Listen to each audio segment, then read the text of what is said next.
안녕하십니까. 10월 11일 금요일 말씀 묵상 함께 시작하겠습니다. 오늘도 주님께서 우리에게 승리를 주시고 기쁨을 주시고 주님께서 행하시는 그 모든 일에 참여할 수 있는 영광도 허락하시는 하루를 보내실 수 있기를 기도합니다.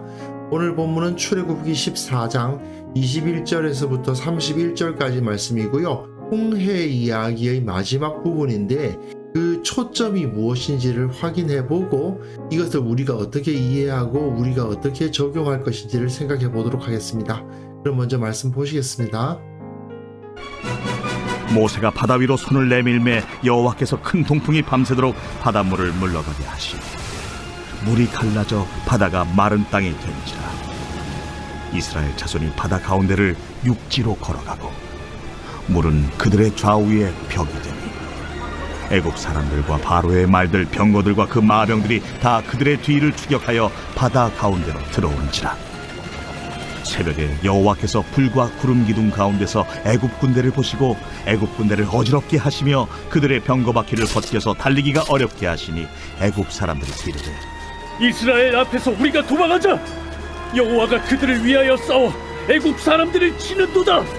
여호와께서 모세에게 이르시되 네 손을 바다 위로 내밀어 물이 애굽 사람들과 그들의 병거들과 마병들 위에 다시 흐르게 하라. 모세가 곧 손을 바다 위로 내밀매 새벽이 되어 바다의 힘이 회복되니라. 애굽 사람들이 물을 거슬러 도망하나 여호와께서 애굽 사람들을 바다 가운데 엎으시니 물이 다시 흘러 병거들과 기병들을 덮되 그들의 뒤를 따라 바다에 들어간 바로의 군대를 다 덮으니 하나도 남지 아니하였더라.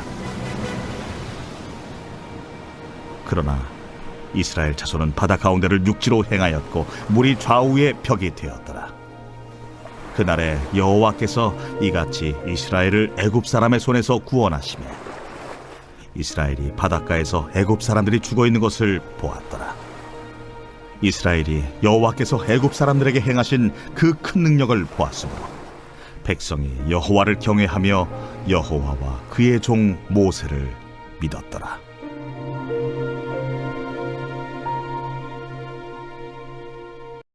예, 워낙에 유명한 이야기다 보니까 불신자들도 많이 아는 이야기죠. 그런데 하나님께서 왜 이 홍해를 가르셨던가에 대해서 그 첫 번째 이유에 대해서 잘 모르는 경우가 있습니다. 보통은요, 이스라엘을 구원하시기 위해서 탈출시키시기 위해서 홍해를 가르셨다고 생각하는 경우가 많아요. 인터넷 같은 거 뒤져보시면 그림 같은 걸 보시면 말이죠. 홍해가 갈라지고 사람들이 그것을 빠져나오는 것을 주로 중심으로 하고 있는 것을 볼 수 있습니다. 물론 이스라엘을 탈출시키는 것도 그 목적 중에 하나이면 틀림이 없습니다. 그러나 이 출애굽기의 논리를 쭉 따라가다 보면요. 하나님께서 이렇게 홍해를 가르신 첫 번째 이유는 이스라엘을 탈출시키는 데 있는 게 아니고 애굽 군대를 멸절시키는 데 있었다는 것을 알 수가 있습니다. 이거는 내일 본문과도 연결되는 것인데요. 15장에서 이들 이스라엘이 찬송을 드리는데 그 찬송의 내용을 보면 알 수 있어요. 모세가 바다 위로 손을 내밀매 여호와께서 큰 동풍을 불게 하셔서 밤새도록 바닷물을 물러가게 하셨습니다. 물이 갈라져서 바다가 마른 땅이 됩니다. 동풍은 예전에 말씀드렸습니다마는 심판의 바람입니다. 그런데 왜 하나님께서 큰 동풍으로 밤새도록 바다를 물러가게 하셨는가? 이곳이 심판의 자리가 되는구나 하는 것을 깨닫게 해줍니다. 물이 갈라져서 바다는 마른 땅이 됩니다. 민수기에 보시면 땅이 갈라져서 고라 자손들이 그 가운데 빠져서 죽게 되는 모습도 볼 수 있는데요.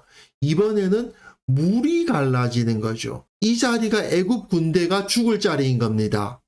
이스라엘 자손은 바다 가운데를 육지로 걸어가고 물은 그들의 좌우에 벽이 되어 섭니다. 놀라운 일이죠. 이것이 이스라엘 자손이 구원을 받기 위해서 도망가는 길이라고만 생각하시는 경우가 있는데 물론 도망가는 거 맞습니다만은 더 중요한 것은 이스라엘 자손이 지금 미끼가 되고 있는 거예요. 애굽 군대를 유인해 들어오는 미끼입니다. 애굽 사람들과 바로의 말들, 병거들과 그 마병들이 다 그들의 뒤를 추격하여 바다 가운데로 들어왔다. 이게 핵심 부인 거예요. 하나님께서는 끝까지 하나님을 인정하지 않고 자기 백성을 괴롭히려 했고 그 완악한 마음을 품고 있었던 바로와 애굽 사람들을 이 자리에서 심판하실 것입니다. 비록 오합지졸들이긴 했지만 이스라엘 자손들은 여기서 애굽 군대를 유인하는 미끼 역할 제대로 감당하고 있습니다. 한번 생각해 보십시오. 물이 그들이 좌우에 벽이 되어 있는데 그 가운데를 걸어 들어가는 거 사실 상당한 담력을 요구할 것 같지 않습니까? 조금 전까지만 해도 두려움에 떨면서 애굽의 종이 되는 것이 낫겠다라고 원망했던 사람들 아닙니까? 그렇지만 그들이 하나님과 모세의 지휘를 따라서 그곳으로 걸어 들어갔잖아요. 이 사람들은 아직까지 애굽에게 칼을 들고 대적할 수 있는 능력은 없었지만 적어도 하나님의 정예병력을 위해서 미끼가 되어주는 그 작전을 수행하는 데까지는 행할 수 있었던 하나님의 군대로 쓰임을 받은 겁니다. 애굽의 군대가 이스라엘을 추격해서 바다 가운데로 들어왔고 물론 이스라엘과 애굽 군대 사이에 하나님의 영광의 기둥이 서 있죠. 그렇기 때문에 이스라엘을 붙잡지는 못합니다. 하나님이 이스라엘은 어떻게든 피해를 입지 않도록 미끼 역할을 충실히 하면서도 한 명의 피해도 입지 않도록 하나님께서 지켜주시면서 바다 가운데로 유인하시는 겁니다. 물론 애굽의 군대 그 바로가 완악한 마음을 품지 않았다면 이 유인책에 걸려들지 않지요. 바다가 갈라지고 있는데 그 가운데 저들이 들어가고 있는데 그런데 여호와 하나님께서 10가지 재앙을 애굽 땅에 내리신 분이라는 사실을 기억하기만 한다면 당연히 그곳에는 두려워서라도 못 따라 들어갑니다. 그런데 이들은 그 자리에서 멈추지 않고 이스라엘을 치기 위해서 끝까지 따라 들어갔죠. 그러니 결국 전멸을 당할 수밖에 없는 겁니다. 어떻게 생각해 보면 하나님께서는 계속해서 기회를 주시잖아요. 10가지 재앙 주실 때에도 첫 번째 재앙부터 강력한 재앙으로 치지는 않으신 거 아닙니까? 처음에 모세와 아론이 가서 말로 이야기를 하고 그 지팡이가 뱀이 되는 이적을 보이는 정도를 보고 하나님을 인식하고 보내줬으면 아무런 피해도 없었고 또 10가지 재앙을 당하는 가운데 중간에라도 보내줬으면 그래도 피해는 최소화될 수 있었을 텐데 끝까지 그 완악한 마음을 가지고 하나님을 대적하다 보니까 결국은 마지막 심판을 당할 수밖에 없는 거죠.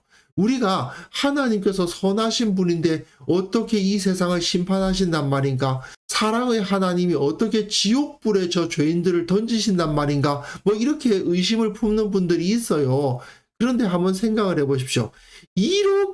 이렇게까지 하나님을 대적하는데 기회를 주고 줘도 끝까지 하나님의 백성들을 괴롭히고 완악한 마음을 품는데 이들이 심판을 당하지 않아야 되겠습니까?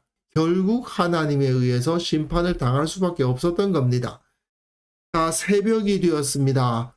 아마도 이스라엘이 애굽 군대가 자기들을 쫓아오는 것을 목격했을 때가 저녁이었던 것 같습니다. 곧 밤이 될 때였던 것 같아요. 그래서 하나님께서는 그 구름 기둥, 불 기둥을 이스라엘의 뒤로 이동시키셔서 애굽 사람을 막으시고 그 밤새 바람을 불어서 이 홍해를 가르셨죠. 그리고 이스라엘 자손들이 그 홍해 가운데로 들어갑니다. 그 과정 가운데 시간이 흘러서 이제 새벽이 되어가고 있는 거예요. 해가 떠오르기 시작합니다. 여호와께서 불과 구름 기둥 가운데서 애굽 군대를 보시고 애굽 군대를 어지럽게 하십니다. 이건 어디서 일어난 일일까요? 홍해 가운데에서 일어난 일입니다. 지금 홍해 안에 이스라엘과 애굽 군대가 함께 들어와 있는 거예요. 다만 그 중앙에 하나님의 영광의 기둥이 서서 애굽을 막고 계신 겁니다. 애굽 군대 어지럽게 하시고 그들의 병거바퀴를 벗겨서 달리기 어렵게 하십니다.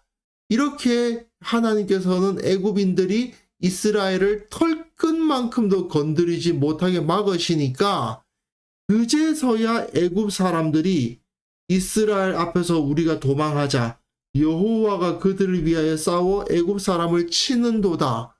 여기 와서야 드디어 깨닫게 된 거예요. 그 홍해 안에 자기네들이 죽을 자리에 이르러서야 하나님께서 이스라엘을 위해서 싸우고 계심을 알게 됐다는 겁니다. 사실은 그 영광의 기둥이 이스라엘 뒤로 이동해서 애굽 군대를 막을 때부터 알았어야 됩니다. 바다가 갈라지는 걸 봤으면 그 자리에 섰어야죠. 그럼에도 불구하고 이 자들은 끝까지 쫓아왔고 결국 자기들이 죽을 자리에 가서야 하나님께서 이스라엘을 위해서 싸우시고 애굽 사람들을 대적하신다는 것을 깨닫고 있는 거예요. 이게 바로 인간의 어리석은 모습이요, 심판을 당할 수밖에 없는 자들의 현실입니다. 하나님께서는 모세에게 이르시되 내 손을 바다 위로 내밀어 물이 애굽 사람들과 그들의 병거들과 마병들 위에 다시 흐르게 하라 하시니, 하나님께서 그냥 물을 흐르게 하시면 되는데 굳이 모세에게 손을 바다 위로 내밀라고 하시는 것은 어쨌든 모세에게 바다를 향한 지휘권을 주셨다는 것을 알 수가 있죠. 마치 대대장이 중대장에게 명령을 내리면 중대장이 자기 밑에 있는 부하들에게 명령을 내리는 것과 마찬가지로 하나님께서 모세와 함께 동력하셨다는 것을 볼 수가 있습니다. 그러니까 모세가 곧 손을 바다 위로 내밀었고요. 새벽이 되어 바다의 힘이 회복되었습니다. 애굽 사람들은 물을 거슬러 도망을 하지만 여호와께서 애굽 사람들을 바다 가운데 엎어버리십니다. 물이 다시 흘러 병거들과 기병들을 덮되 그들의 뒤를 따라 바다에 들어간 바로의 군대를 다 덮으니 하나도 남지 않고 모두 다 몰살을 당하고 만 거죠. 바로로서는 자기 통치권의 대부분을 잃은 것이나 다름이 없는 것이죠. 그러나 이스라엘 자손은 바다 가운데를 육지로 행하였고 그 물이 좌우에 벽이 되었더라. 이것은 똑같죠? 하나님께서 재앙을 애굽인들에게 내리시지만 이스라엘 사람들은 그 재앙에서 면제되지 않습니까? 똑같은 방식으로 하나님께서 일하셨습니다. 그래서 제가 이전에 말씀드리기를 11번째 재앙이나 다름없다. 하나님께서 애굽에 대한 마지막 일격을 치신 것이다 라고 말할 수 있죠. 그들이 완악함을 버리지 않았기 때문에 하나님께서 마지막 일격으로 애굽을 치셨다라고 볼 수가 있습니다. 그날에 여호와께서 이같이 이스라엘을 애굽 사람의 손에 구원하심에 이스라엘이 바닷가에서 애굽 사람들이 죽어 있는 것을 보았더라. 이스라엘이 여호와께서 애굽 사람들에게 행하신 그 큰 능력을 보았으므로 백성이 여호와를 경외하며 여호와와 그의 종 모세를 믿었더라고 되어 있죠. 보통 전쟁에서 승리하면 그 군대를 지휘한 왕이나 장군은 엄청난 인기를 얻고 그 부하들은 그야말로 그 장군이나 왕에게 충성을 맹세하는 일이 벌어지지 않습니까? 그야말로 충성도가 최고조에 오르게 되어 있는데 이스라엘에게서도 그런 모습이 나타나고 있는 거죠. 이들이 여호와 하나님과 모세를 완전히 신뢰하는, 모세의 인기가 하늘을 찌르게 되는 일이 벌어졌습니다. 그런데 여기서도 여호와와 그의 종 모세라는 표현을 통해서 하나님께서 하나님의 이름을 높이실 때에는 그의 종의 이름까지도 함께 높이신다는 것을 볼 수 있습니다. 결국 하나님께 순종하는 사람, 하나님의 말씀을 믿는 자는 이렇게 영광을 얻게 된다는 것도 이렇게 확인할 수가 있을 것 같습니다. 하나님은 결국 이렇게 모세와 함께 그리고 이스라엘과 함께 애굽의 군대와 싸우신 거죠. 물론 이스라엘의 역할은 그냥 미끼가 되는 거였죠. 유인을 하기 위한 미끼. 그 많은 60만 대군이 그냥 미끼 노릇밖에 할 수 없었습니다.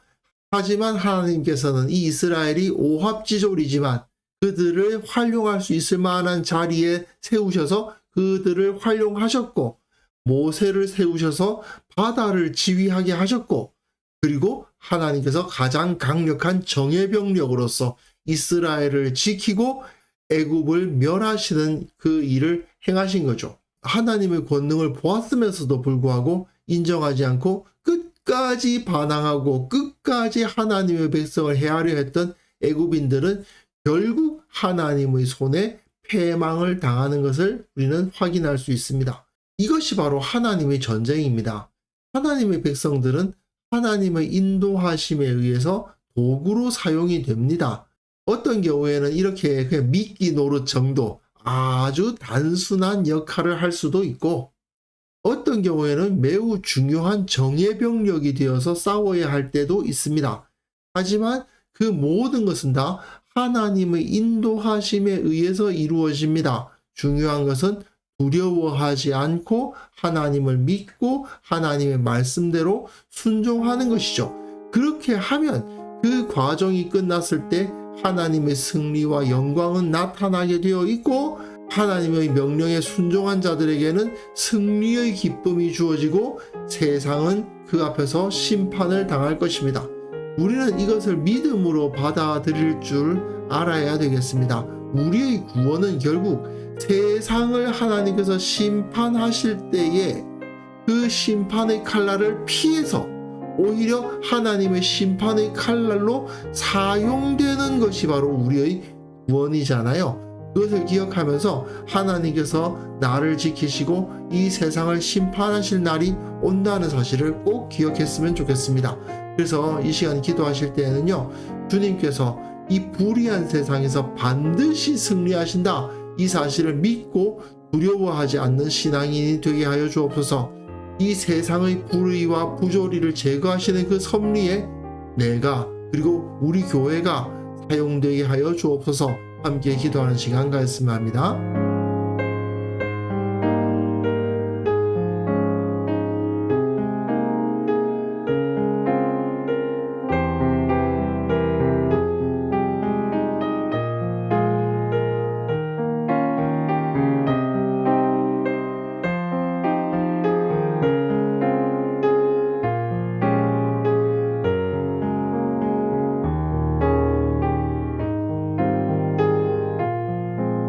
하나님 아버지, 이 불의한 세상에서 주님께서 반드시 승리하시고 저들을 심판하신다는 사실을 믿고 두려워하지 않는 자가 되게 하여 주옵소서. 주님께서 반드시 정의를 세우시고 악한 자들을 무너뜨리시는 분이심을 온전히 깨닫고 내가 주님 곁에 서서 주님의 도구가 되어서 이 세상의 부조리와 이 세상의 불의에 항거하는 자가 될 수 있도록 도와주옵소서.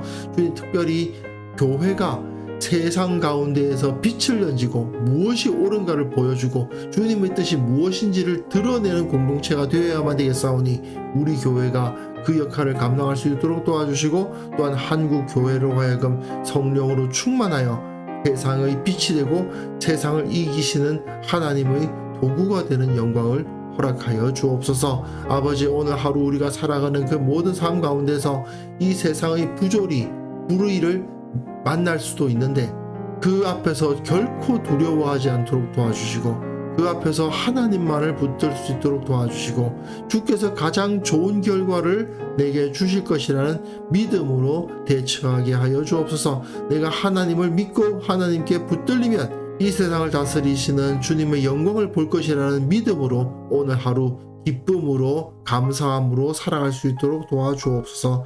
감사드리고 예수님의 이름으로 기도합니다. 아멘.